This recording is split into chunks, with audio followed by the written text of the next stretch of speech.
Amanda.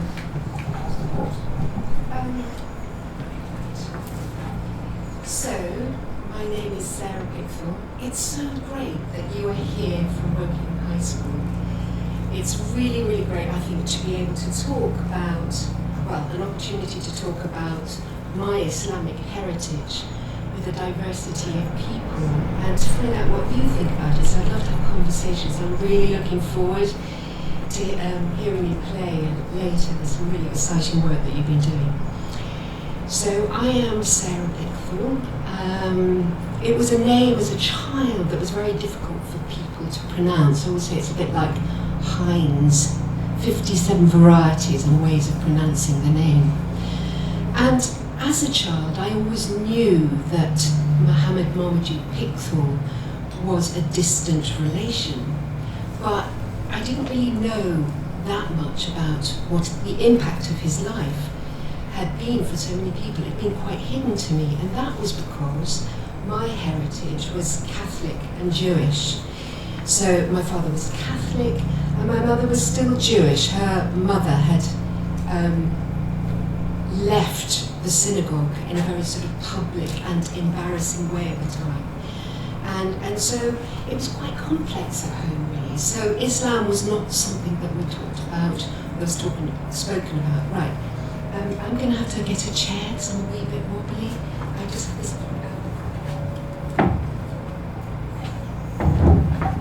It's one of my identities is that I have a disability and it makes me wobble. It's called dystonia. That's all. I feel much better on a chair. Hope this is okay. Okay. Right. So, on this bookshelf in my father's study, we didn't go there. We saw the literary works of Muhammad Pickthall, and one of those books I thought was Said the Fisherman. Now, the way I'd been brought up, in terms of scriptures, there was a lot of said this and said that, so I thought Said the Fisherman. Rather embarrassingly, of course, this was Said the Fisherman, perhaps one of Marmaduke Pickthall's most important literary works, because he was a writer as well as an Islamic convert. So, on my father's death, I went to that shelf with my brothers, and there I started consuming these wonderful literary works, but also to read the story of his life by Peter Clark, who was one of the people I first contacted, and I read it from cover to cover.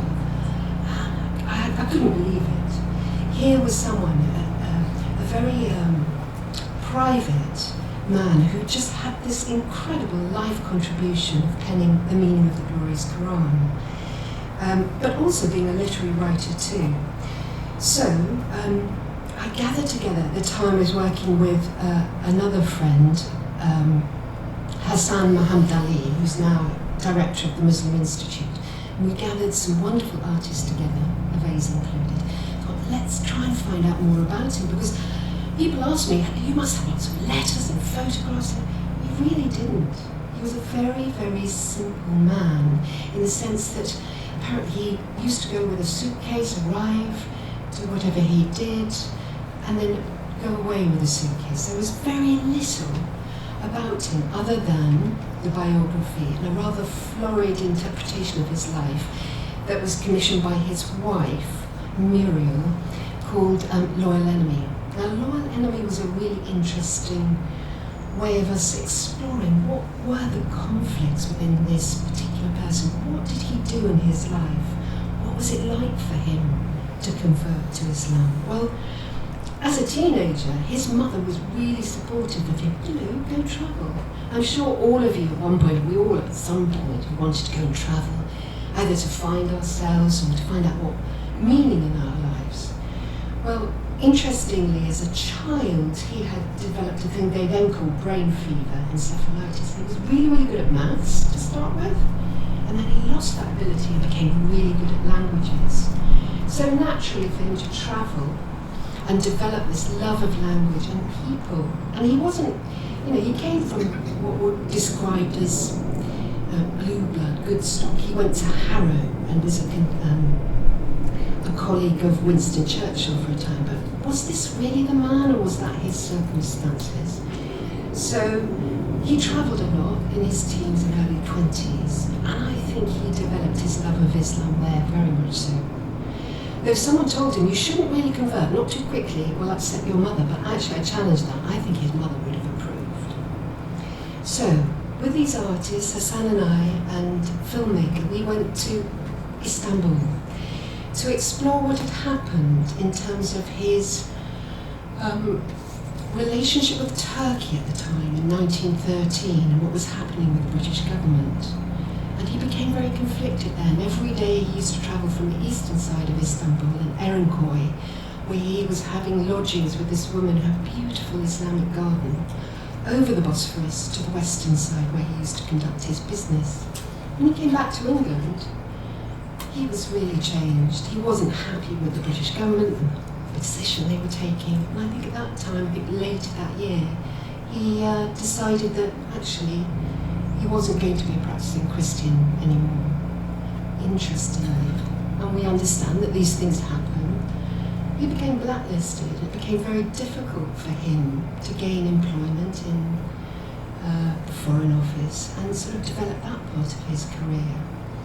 So this became quite a difficult time for him, but had he not been ostracised and cut off in that way, he would not perhaps have travelled to India and spent that time, and at that time penned the meaning of the glorious Quran, which, as Abbas has explained, is so important, a contribution, and something that's used, but we don't really connect other than the really curious combination of names. Marmaduke, how quintessentially English is that?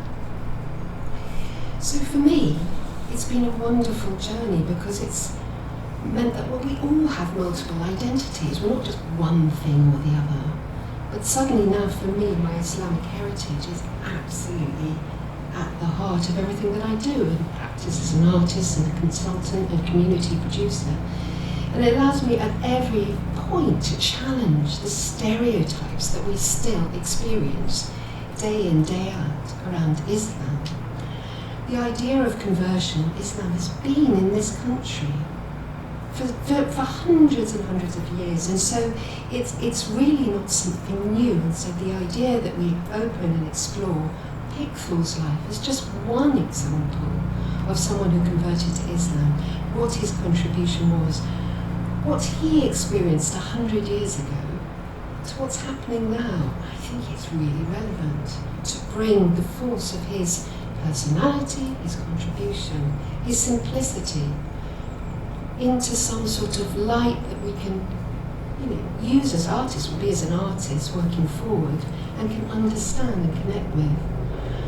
And obviously very close to here, Pickthall is buried alongside other Muslim people who have contributed great things, but in a very simple grave. And that always, when I drive into Woking, makes me feel incredibly connected to this place, and how wonderful to see this beautiful fusion of this peace garden here today. So, yes, Pickthall went on to become the Imam at the local mosque here, and I think, for me, just to end, his life has meant that I am proud to be part of a movement that said Islam is within the fabric of all of our lives in the UK today. And it has been for some time, and it will be for some time to come. And the more we can focus on the lives and contribution of these Victorian converts, these English people, the better able we will be to question and position ourselves today as well. Thank you.